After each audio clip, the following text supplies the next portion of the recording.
Setelah berhasil menaturalisasi Kevin Dix, PSSI kembali berhasil mendatangkan Ole Rummenigge yang ketika laga Indonesia versus Jepang tampak berada di Jakarta.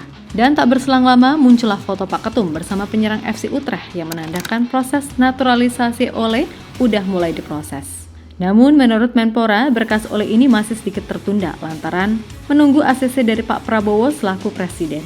Nah, semua hal tersebut sangat nyambung dengan viralnya foto 7 nama pemain naturalisasi yang terspil di meja Sekjen PSSI Yunus Nusi, di mana tak sedikit yang berasumsi kalau PSSI akan melakukan mode borongan karena masih ada nama-nama lain seperti Chero, Jaden, Pascal Struijk, dan Mauro Zelstra. Yap, Ole sendiri sebagaimana yang diceritakan Pak Arya Sinulinga dalam podcastnya, benar-benar merasa tersentuh dengan sambutan publik tanah air yang ibarat kata menganggap dirinya sebagai pahlawan. Dan itulah yang membuat Ole makin merasa dihargai sampai-sampai ia sendiri request ingin main bola bareng bocil-bocil di lapangan terbuka. Ya, bagi Ole, sebagaimana seperti apa yang dikatakan oleh Pak Erik, kalau ia merasa yakin dengan proyek PSSI yang ingin membuat sepak bola Indonesia maju dalam hal apapun, maka dari itu boleh jadi Ole dalam tanda kutip mengajak pemain-pemain lainnya yang kabarnya juga udah dihubungi PSSI untuk gak usah ragu-ragu.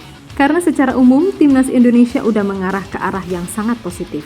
Dan bukan tak mungkin peluang untuk lolos ke Piala Dunia itu benar-benar nyata adanya.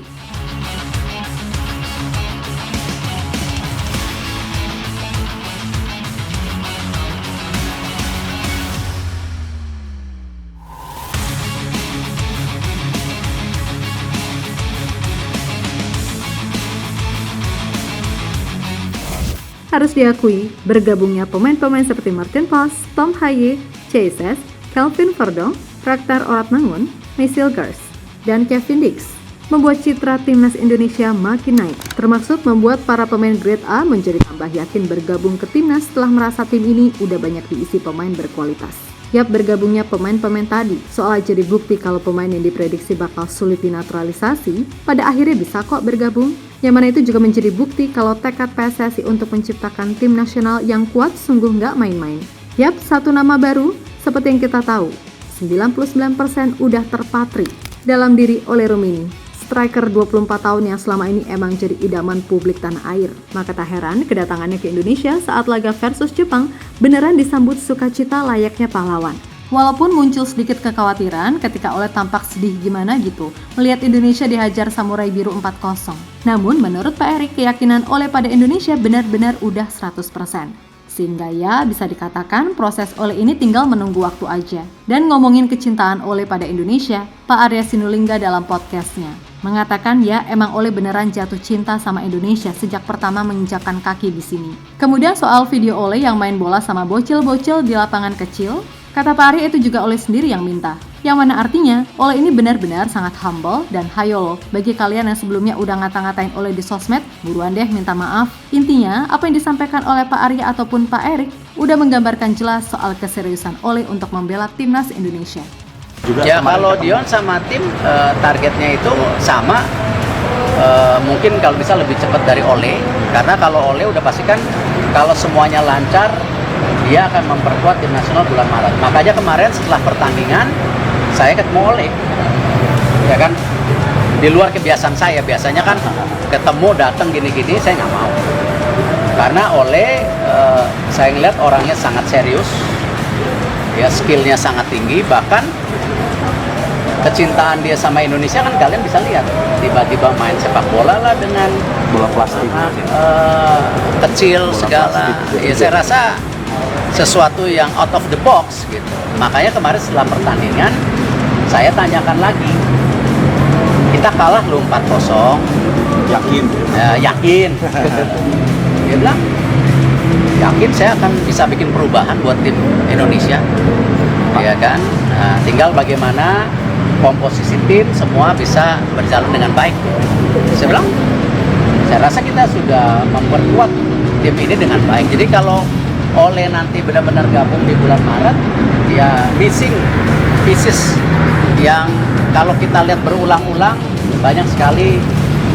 Kita waktu itu lawan Irak, di babak pertama kita sudah nekan, tidak bisa gol, di babak kedua kita kena, kan ya memang missing piecesnya salah satu ya di striker ini. Dan terima kasih Ole, walaupun dalam situasi tim nasional kita tertekan, dia masih punya komitmen. Jadi ya ini merah putih juga ya. Dari Medan, mungkin anak Medan ada ini Pak fighter juga. Selama 2 bulan. Sementara itu, terkait berkas-berkas Ole, Pak Menpora mengatakan kalau berkas Ole ataupun Dion dan tim Gepens masih menunggu arahan dari Pak Prabowo selaku Presiden. Dan apa yang dikatakan oleh Pak Menpora sejatinya sangat berhubungan dengan kertas sakti berisi 7 nama naturalisasi yang sengaja nggak sengaja terspil di meja Yunus Nusi. Nah, berdasarkan komen-komen yang masuk, ada yang bilang kalau di dalam daftar itu ada nama-nama pemain seperti Jero, Mauro Zelstra, Jadon Oosterwolde, dan Pascal Struijk, yang mana artinya kemungkinan besar banyak yang memprediksi PSSI akan melakukan mode borongan akhir tahun. Ya istilahnya biar praktis lah, sekalian rapat DPR 7 nama sekaligus biar gak bolak-balik nunggu. Gimana? Masuk akal? Harusnya sih iya, walaupun sekali lagi itu baru sebatas opini. Di sisi lain, apa yang dirasakan oleh Ole terkait sambutan luar biasa yang ia dapatkan secara tersirat bisa juga jadi semacam bukti atau ajakan kepada pemain grade A lainnya untuk ayo buruan gabung, gak usah banyak pertimbangan lagi. Hal yang wajar karena apa yang dirasakan oleh Ole sebelumnya juga udah dirasakan oleh pemain-pemain lain yang udah duluan gabung. Kevin Dix misalnya, setibanya di Denmark, Kevin menceritakan pengalaman soal debut bagi Indonesia. Meskipun ia sedikit kecewa karena harus cedera di babak pertama, plus Indonesia harus menyerah dari tim unggulan Jepang 4-0. Namun secara umum, itu adalah perasaan yang sangat membahagiakan dalam hidupnya, terutama ia sudah pasti soal passion dari publik tanah air kepada timnasnya. I'm doing fine. It's getting better. Fortunately, I got injured, but that's also. I think it was a whole nother world, a whole nother experience. Something I look back to proud because I made my debut. Of course, it's not nice to be injured, but still I could enjoy everything that was happening over there. Singing the national anthem for the first time, being in the big stadium for the first time with all the fans behind me and behind the country and the whole country watching. Yeah, that is special. Yap, apa yang dirasakan oleh Kevin soal sensasi menjalani laga di GBK benar-benar membuat Ole sangat tidak sabar. Gak cuman Ole, bahkan Michel Gers pun juga sangat menantikannya karena semua tahu ia batal debut di GBK karena harus menjalani pemulihan. Nah, boleh jadi dan bisa diaminin dulu dari sekarang kalau Ole ini akan disumpah barengan sama Pascal Struijk, Jero, Jadon, Mauro Zelstra, dan 2 nama pemain muda, Dion Mark serta tim Gepens. Dan mudah-mudahan semua prosesnya lancar sehingga Maret mereka udah bisa main saat kita away ke Australia lalu menjamu Bahrain di GBK. Kalau mereka berani datang sih. Kalau nggak berani ya udah lumayan dapat giveaway 3 poin kan gitu.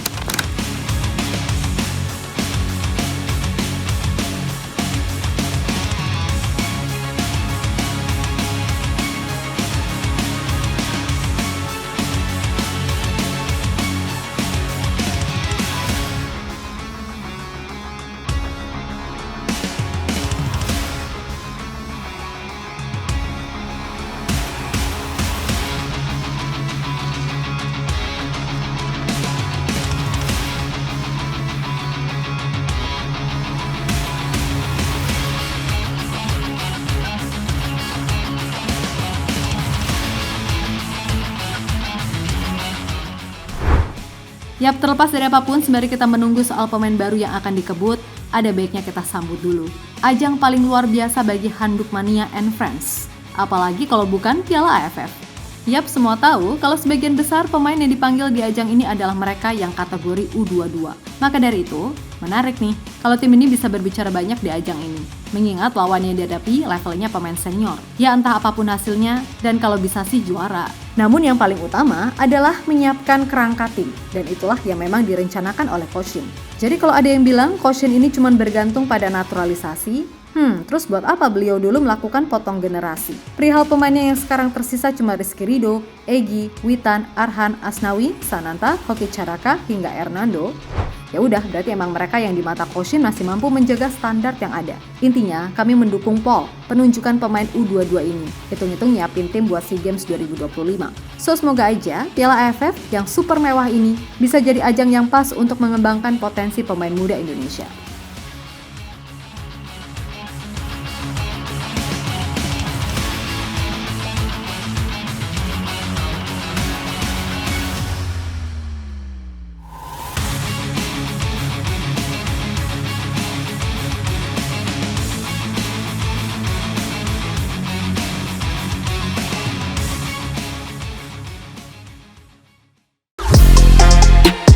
Halo, izin iklan sebentar ya guys. Jadikan ruangmu bernuansa timnas. Temukan beragam poster dinding, sepak bola dan timnas dengan desain menawan, kualitas premium dan harga yang tidak akan menguras kantong. Segera klik link Shopee di deskripsi video ini dan dukung timnas dengan sepenuh hati. Mulai dari dinding rumahmu.